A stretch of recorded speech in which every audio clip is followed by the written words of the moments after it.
এই যে চাটনি একদম সোনালি সোনালি রং ধরে গেছে।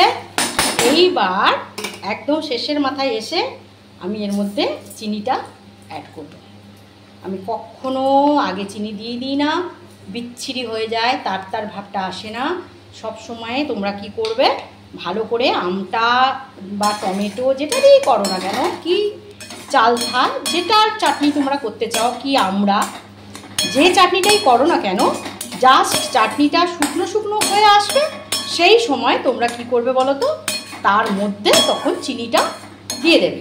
তাহলে কি হবে, একটা আচারি আচারি ভাব, একটা আমসত্ব সত্ব ভাব আসবে। এটা আমি 5 ফোড়ন দিয়েছিলাম, আর একটু কাঁচা লঙ্কা শুয়ে দিয়ে ওইটাকে ফোড়ন দিয়ে আমগুলোকে একটু সেদ্ধ সেদ্ধ করে নিয়েছি, খুব একদম মিনিমাম তেলে করি, 1 ফোঁটা তেল।